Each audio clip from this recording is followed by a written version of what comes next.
please. Thank you. Happy to be here. Happy to see that people are still in the room. It's getting late and it was a long day. Some interesting talks I saw. So 2016, Microsoft set out to do an experiment. So they built a chatbot. Yeah, some people probably already know where I'm going to, right? So they built a chatbot and integrated it with Twitter. Twitter, which is a great platform to integrate chatbots because it has an API that allows you to integrate very easily. So they set out to do an experiment on human interaction and also how a new kind of bot can learn from interacting with people. So they created a bot called Tai. And Tai was supposed to be, or started out as a teenage girl. So and the idea was having people interact with that bot, and as they go forward, the bot will learn more from people and will be more clever in its answers. Now there were a couple of guys from 4chan who picked up on Tai and the experiment from Microsoft, and they started trolling around with Tai. And within 24 hours, the little innocent Tai actually became a Trump-loving Nazi supporter and sex-crazed bot. So they had to just plug it out of Twitter because it became too crazy. So that's an example of what can go wrong, and also a good example of what we call poisoning in data. So today I'm gonna talk about artificial reality, or better, artificial intelligence. I'd like to call it artificial reality in my topic because there's a lot of talk around artificial intelligence, and I would not call it a hype, but sometimes, even though it's technically correct, there's different families of artificial intelligence that are being abused under the name artificial intelligence. If you go to InfoSecurity, for example, you will see that every next booth has a title artificial intelligence for security, for better security. So I started out this presentation to show people the difference and all the different domains in artificial intelligence, how we actually already been using kinds of artificial intelligence, which we call machine learning, in the past, how we have been seeing new technologies like deep learning coming out and how we can see them used in cybersecurity, but also what are the challenges with deep learning and why does it not always a good fit for cybersecurity.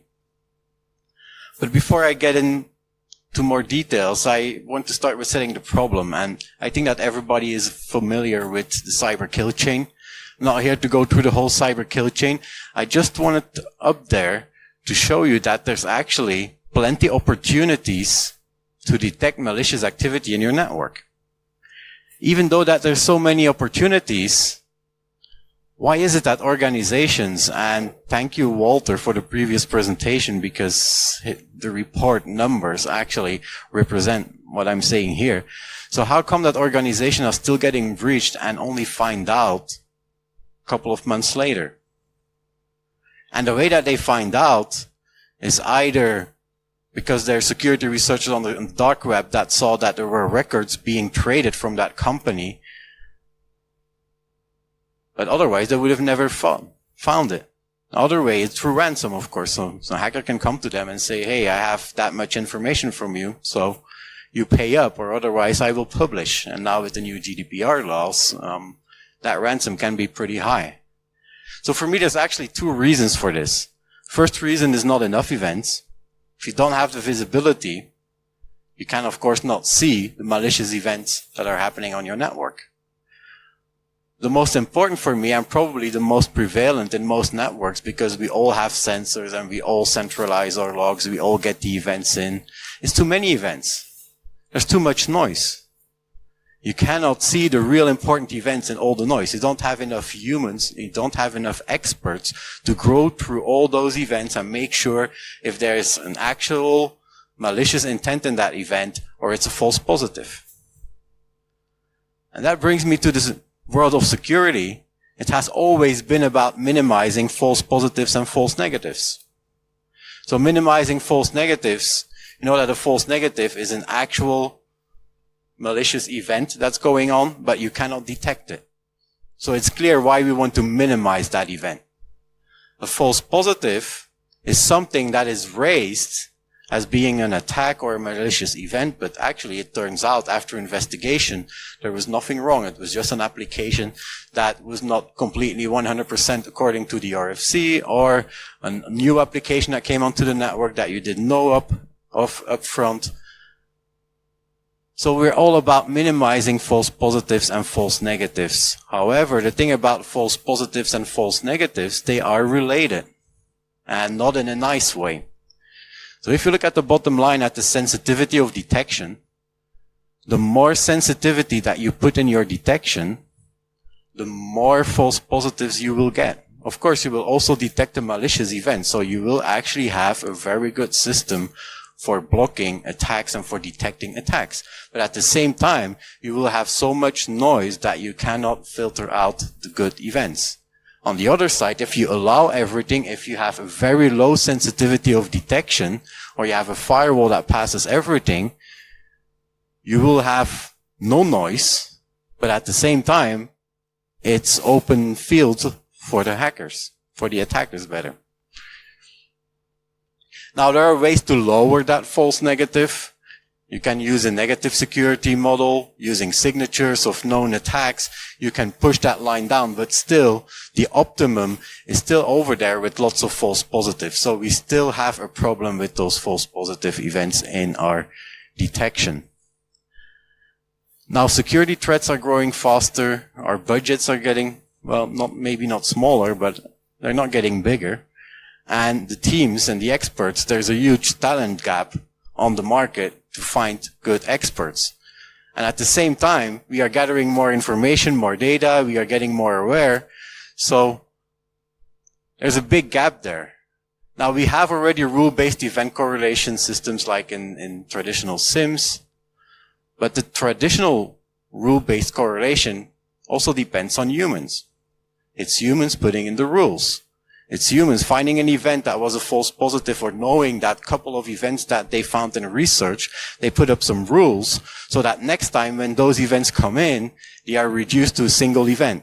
And that will give us some reduction of events, but you go from millions to a couple of thousands. No security operations center can handle thousands of events. A large SOC can maybe handle a couple of hundred. And if you give me 50 events in one day after 8 hours, besides being tired and going crazy, I think the first few events I will analyze with some good motivation. But after a while, if you get to event 30 and 40, you get tired and you are tempting to say, well, maybe this is a false positive, and you will miss the actual event. So we need more and better automation to get further in that hunt for real events that we want to see. So, and that automation we will find in machine learning. Now, I told you that artificial intelligence is a very broad domain, and there's lots of subdomains. And in those subdomains, there's already technologies that we have been using for quite some time. And there's some technologies that all the talk is about. And it's difficult sometimes in the press or also when people are talking to you, especially the sales side of the vendors, when they're talking to you, what they mean by AI. Are they talking about machine learning? Are they talking about deep learning? One thing I know, it's not about the real artificial intelligence, because real artificial intelligence, as far as I know, there's no one application out there that uses real artificial intelligence. The artificial intelligence itself is a system that can sense, it can reason, it can act, it can change itself based on its surroundings. So it is aware of what's happening, and it can pivot to another problem domain to solve its problem, which I never saw in security. What I do see in security, however, is everything that's under machine learning. Machine learning is an algorithm that gets better at a specific task. So it has one specific task to perform, has been developed to do that task, and it gets better as it sees more data from the environment itself. It's like customizing itself to get better at prediction.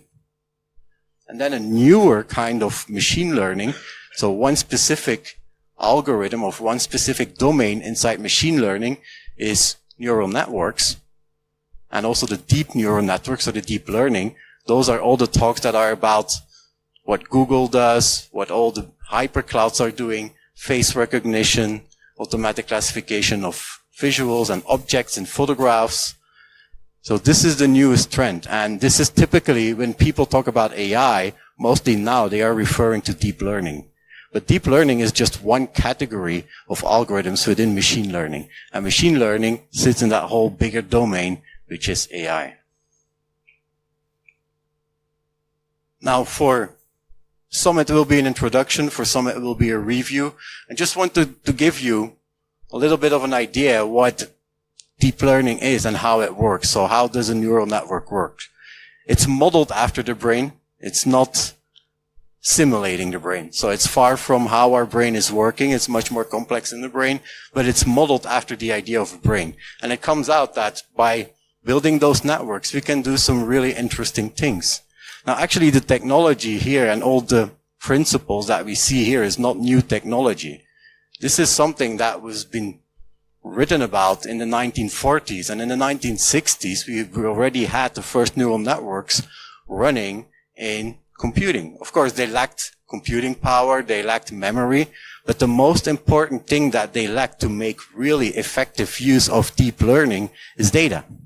One thing that we need for deep learning to work well is lots and lots of data. Now, in the past few years, we had the hyperclouds like Facebook and Google and Alibaba. What all those have is they sit on a very large amount of data. And that made deep learning in the recent years really breakthrough technology for solving certain problems that were too complex before for us to solve. So a neural network consists of many perceptrons, and a perceptron has an input vector. It just has some lines coming in, and those lines are summed together. Well, every line, every input value that comes in first is weighted with a weight vector, and then we will sum them together and we will run them through function, typically a non-linear function, and that will provide an output. So that's just one block inside such a neural network. And by combining many of those perceptrons together in multiple layers, multiple perceptrons, we can have or we can create a network that can be trained based on data and that can generalize using information. Now, the whole idea here is to train a network, and for training, what we will do is actually we will optimize the global error. So we will give it an image of a cat. We will show it to him, and he will say, no, I think it's a dog. And you say, no, it's not a dog, it's a cat. So we're going to change the weights on the input vectors, on the input side, to make sure that he decides that the image that you showed him is a cat. Next time you show another cat, he comes back, it's a dog. You say, no, change the weights. And like this, you're going to continuously change the weights. So a deep learning network is just many, many layers of those perceptrons, and it's configured through its weights.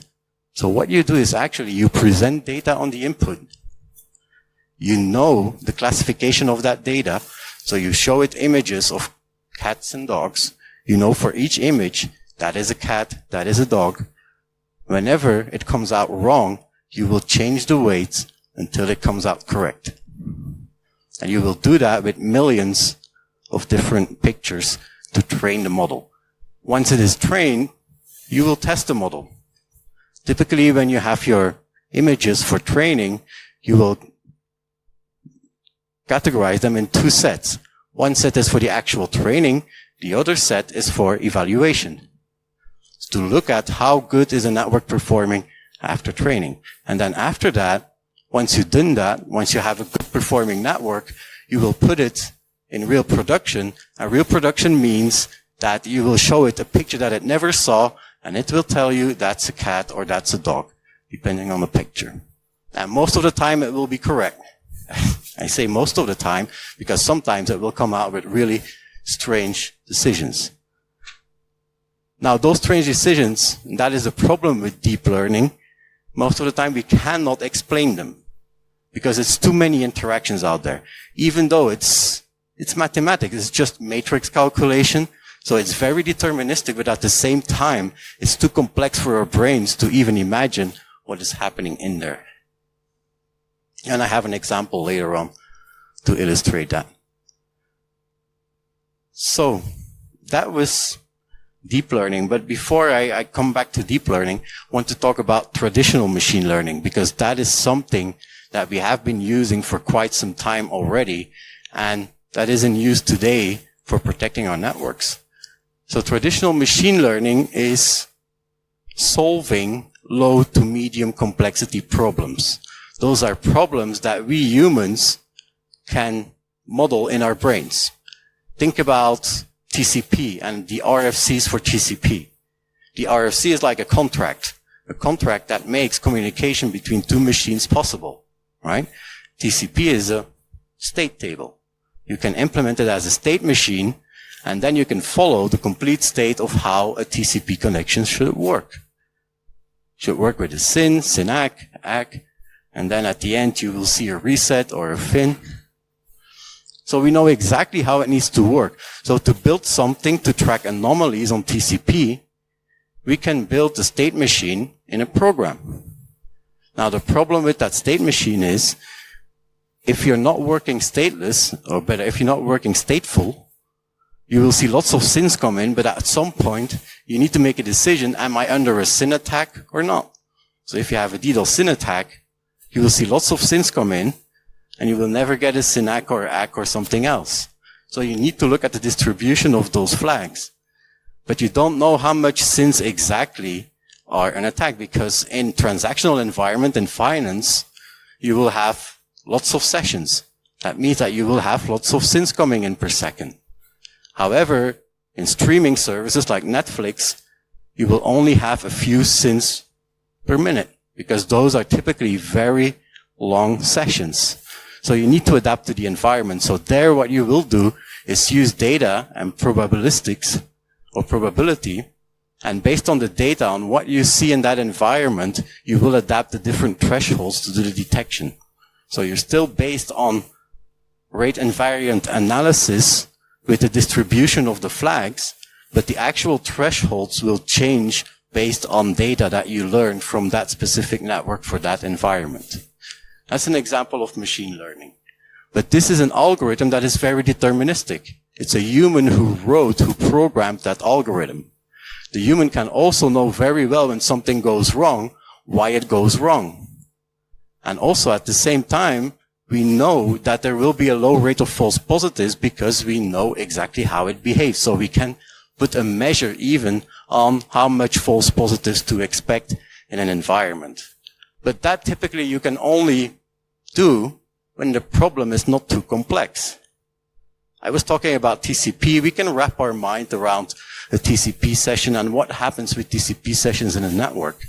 But try to wrap your mind about all the data flows that go on in your network, and somebody tells you, okay, you need to write a program that will analyze all the traffic through the perimeter, everything that you see coming, and you need to detect anomalies. Well, you have to write very specific code for all the applications. Applications are getting added. By the time that you can write an application like that you did all the investigation, there's already new application, updates. It's impossible to write code to do that, right? So for this, you need something like deep learning, because deep learning is programming by example. So the way that you use deep learning versus the traditional machine learning is that here you have a generic model that can be applied for different kinds of problems. And that model can be tuned using data. You need a large amount of data and you need good data. No garbage in, garbage out. So only good data and labeled data needs to go in. But if you have a large amount of good data, you put it in that model, it will create an approximation of what your network is and how it behaves. And then based on new information that comes in after training, it will be able to say that this is an anomaly or this is normal data. And the way to think about deep learning and also neural networks is about curve fitting. It's nothing more than curve fitting. So if you put it, and this is now a one-dimensional problem, so you have a couple of crosses here. And if you have those data points, those samples, each cross is one data point, one sample that you give to the network, you can draw a curve to those points. And that curve, actually, how do you draw the best curve through those points? That's the mathematical function that comes down to minimizing the error between each of the crosses and the curve. So it's just a problem of minimizing the global error. Now, the same happens in deep learning, however, not in one dimension, in thousands, maybe hundreds of thousands of dimensions. So something that's difficult for us to interpret as a human, but it comes down to this. It's just like curve fitting. It's fitting in a hyperdimensional plane to all the data samples that you're feeding to that network. So in this case, for me, it's more like programming with data instead of programming with code. Now, to put both of them against each other, on the left side, I put out traditional machine learning. On the right side, you have the deep learning. On the left side, the influence of code, so the program that you build, the model that you're creating, will be dominant. And the data that you're using to make that code learn is only there to provide a baseline. It will get better at prediction as it sees more data, but the actual model will not change. You programmed it the way it should behave. On the other side, there's a generic model, and it gets programmed by data. It's like programming by example. So you feed in data, and the reason that you're using that is because the problem that you're trying to solve is too complex. Now, to give you an example, when you had, in the time of speech recognition, there was a company in Belgium, Lernout and Ospie, I don't know if you know the company, but they approached speech recognition through science. So they tried to listen to people who say something, they analyzed it, and based on that, they could put out text. Now that worked well if you were an American or you didn't have a big accent when you were talking to the program. Now, this given accuracy of about 90%, maybe 80, between 80 and 90%. Now with all the new technologies of deep learning, what we're doing is you just take such a deep learning neural network, you feed it hundreds of thousands of hours of audio that are already typed out with text, and then you feed it new audio and it will come out with a complete speech recognition, so the text written out. And whether you're an Indian or a French or American, it will work as well. As long as the data that you fit in also came from all those different people.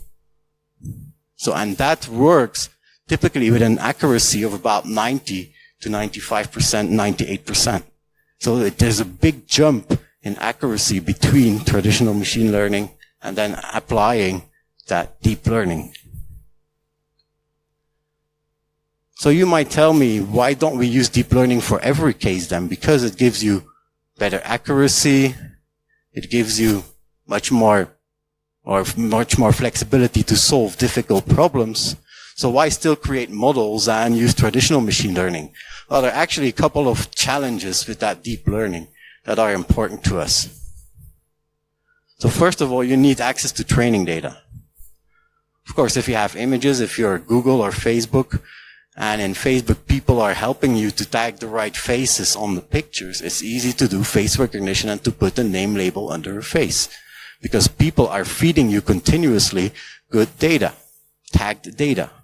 So that is one big problem. We need access to data that's being tagged good or bad. Now, one way that you can get that data in your network, you cannot collect just every data that passes through your perimeter and say that this is good data. You never know if you're already infected or not. Also, what comes from the outside, certainly not, because you don't know what is attack data, what is normal data. So the training cannot happen in real life in your network. The only way that you could do some training is if you're using honeypots. Honeypots are the only thing, if something comes in, if a connection comes in there, you know that it's bad.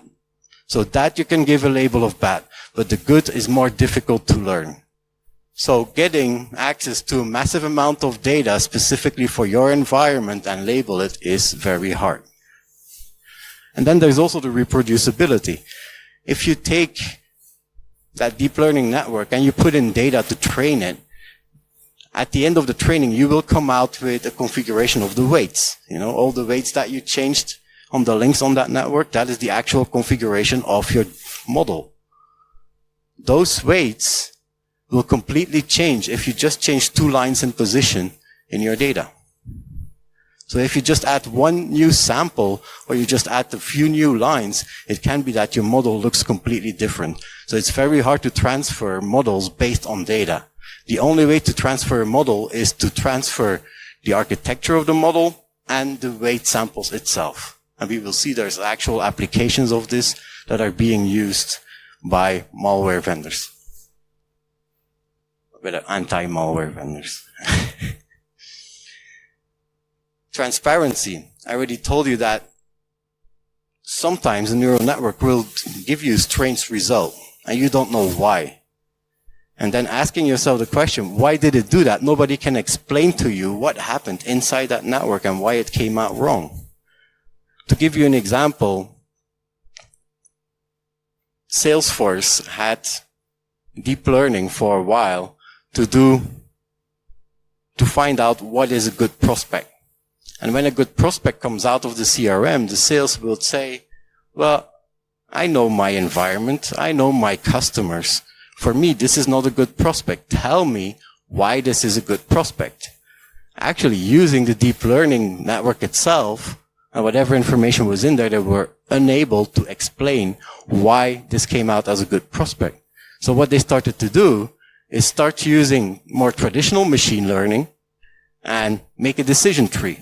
And that decision tree was built by just taking the deep learning network, put some inputs to 1, put some to 0, looking at the different features on input, changing them on value, and see how the decision tree can be modeled.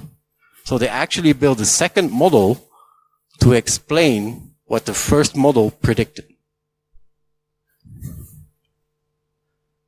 So also we have learning in changing environments. So because you have that training step, a model, you set it up, you train it. Once it's trained, you can put it in production and do some real prediction based on live traffic. However, if your data changes, well, you need to retrain your model. It's not as such that you can continuously learn in a model.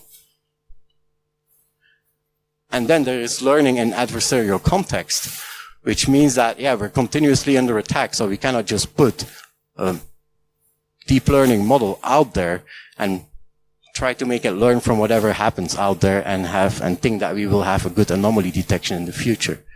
Now, to give you some examples of what deep neural networks need for data, state-of-the-art speech recognition, we're talking about 100,000 of hours of audio. If you play that sequentially, it's about 10 years of sound that you need to train a deep learning network. Face recognition needs about 200 million images.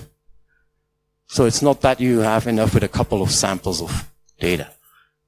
Another problem is, and that's a problem that comes up quite often and will be very important when you have dynamic environments, it's overfitting. Just like with curve fitting. This is a perfect fit. This is underfitting. The complexity of your model is not complex enough to fit very well all the points. Your model was too complex and is fitting too good. It's actually approximating all the noise. So that means whatever data I give here will be detected as an anomaly. Not good. Now, this depends on the diversity in your data. If you have more diversity in your data, you need a complexer model. Now, once you find a good model, you train it. So typically when you train with data, training error will always go down because you're training with the data. Now, evaluation error, however, so 80% of your data or 70% of your data used for training, 30% for evaluation. This is the error in the evaluation. If you see that it goes down and it starts to go up, when it starts to go up, that means you're overfitting. Because the error of trying new data is bigger than the error from your training set. So when you see that happening, the impact that has for our network is that when we add a new application to our network, we add more diversification in our data. We add a new protocol, for example. So that means that actually our model that was tuned and trained to perfection to do anomaly detection is not complex enough anymore. It will suddenly sit here because now our data has more diversity. So we need to make it more complex. So you always have to maintain that network. It's not something that you can deploy autonomously. So here was the example of TIE. Here's another example of attack on a network. So an adversarial attack is an image on this side. So you have here a red sports car. The model was trained on pictures from cars, recognize it as a sports car. You add some noise, the perturbation to the image. This is the resulting image. For us, for the humans, and especially on the wall with the projector, you don't see the difference. For us, it's still a sports car. However, the model thinks it's a toaster. Same for Sylvester Stallone. You add some attacking noise, it becomes Keanu Reeves. Now, for pictures, it's not that important. However, if you drove here in Tesla, this will be a little bit more important because this is an attack on an autonomous vehicle system. One of the things that those systems need to do is need to be able to recognize traffic signs. Now, this is clearly a stop sign, but by adding a small perturbation, these white and black stickers in very specific places, the system thinks that this stop sign is a 45 mile per hour sign. So when your car comes up to the intersection, instead of slowing down, it's actually speeding up and going through the intersection. So how do hackers use machine learning, or will use machine learning? Some of them are already using it, but we did not see a lot of attacks in using, or hackers using machine learning. Hackers better say malicious actors, not hackers. So first of all, they can use it to create increasingly evasive malware.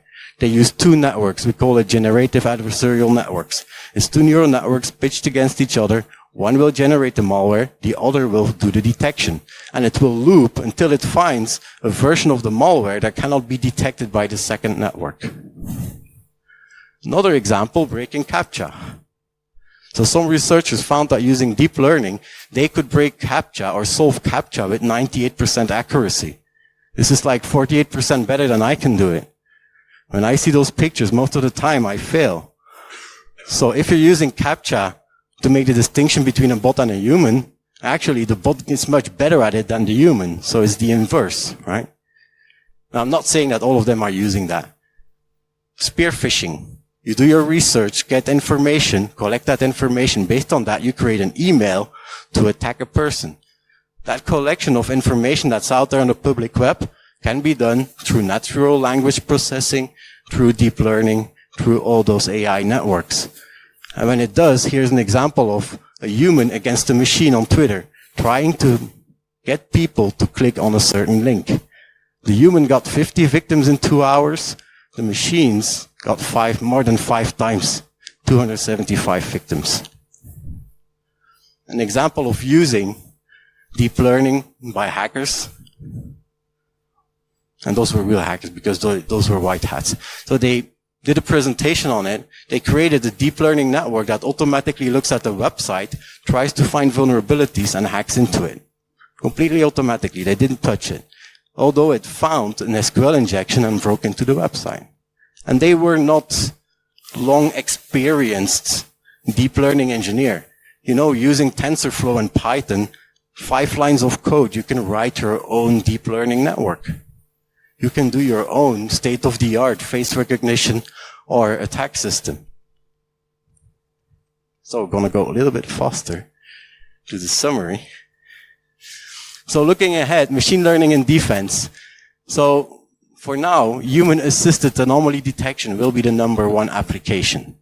Because you can use that, and then using that, you can reduce to a lower number of events and then have a human expert after that treats those events. Because you cannot always count on the deep learning system what comes out of it. However, deep learning can make more complex associations in data than any human can. Remember, they're good at processing data, very good at it. We are not that good at it. So they can find much better complex associations. technologies that already use it, pattern matching, for example, is already using it. It's like face recognition, pattern matching in antivirus, for example. They use deep neural networks. They train it in the cloud, massive amount of malware, copy of the weight vectors to the same model that runs on your PC, but it doesn't have to go through the training step. So it needs much less compute, much less memory, much less storage. You just copy the model and then you run it in live. That's how those AI-based malware works. Malware research and analysis. We saw the presentation on the Android. So you can use that to actually go into malware, classify them, bring them together. In case of the threat landscape, next few years we will see increasingly automated attacks. Automation where the threat actors are still creating their own attacks. They're just automating their attacks and attacking more targets. They will also get better efficiency at evasion. And if you think that today we are already facing lots of threats, I can assure you in the next couple of years, as they get more automated, we will see more and more threats that goes faster, spread faster. Whenever there's a new vulnerability published, they will be faster to abuse it and to abuse it for more targets. And then further out, I believe that threat actors will actually just become the engineers of the machine. They will not do the actual attacks anymore. They will just design, build the AI machine, and then they will just maintain it. Thank you.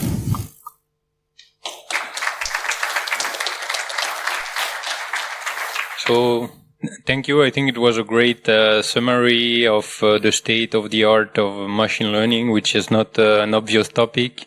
So I guess you can go through the slides, through those interesting slides afterwards. So if any of you guys have question about this.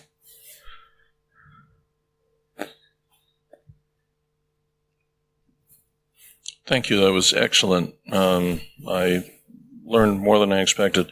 When you think about that image recognition, not just the errors that can be introduced, but the basic ability to do image recognition, it's clear that we're using a lot more watts of power to do it with silicon than with the human brain.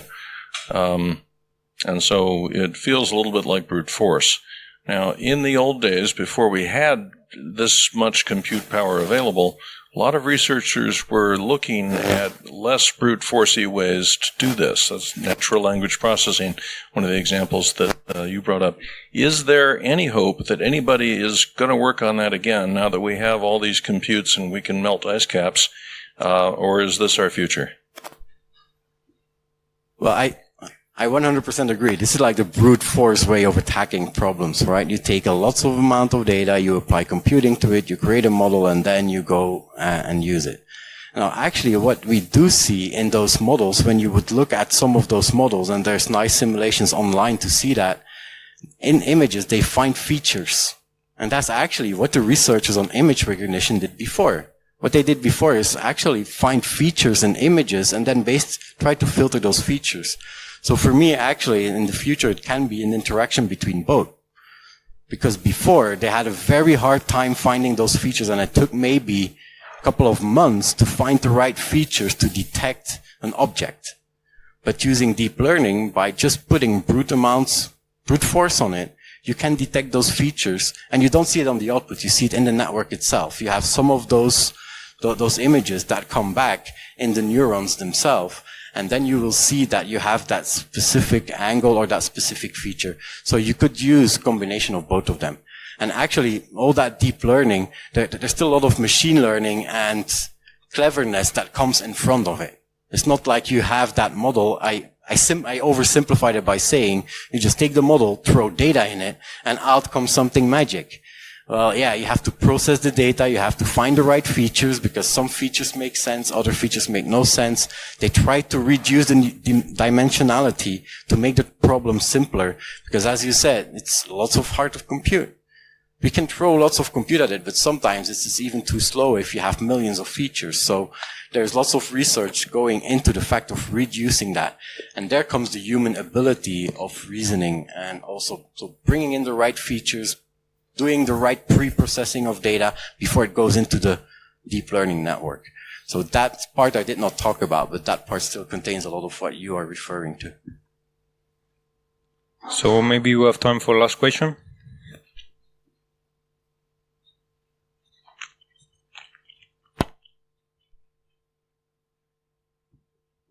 Thank you.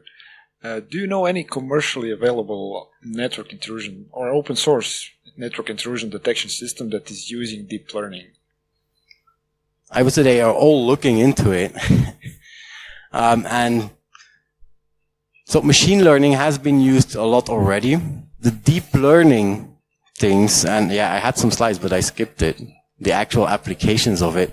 So Microsoft, Sophos, and I know other anti-malware vendors are also using it. They're already using that deep learning. They use models in the cloud with terabytes of data, all malware. They train the model, copy off the weights, copy those weights to the exact same model that runs as a client, and then use that to do malware detection.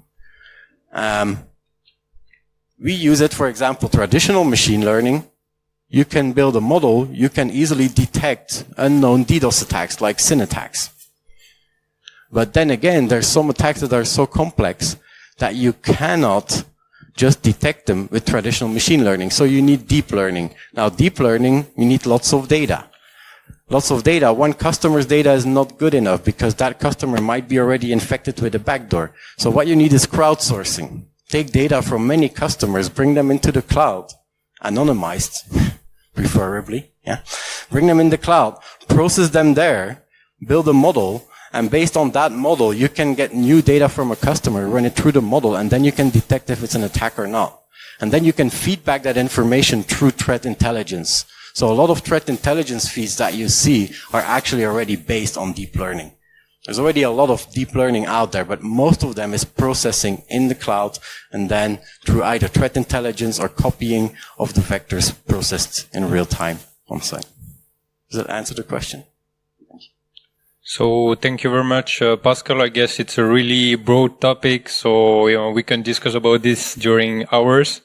But unfortunately, now we have to switch to the next speaker, which is the last of the day. So thank you again. It was good.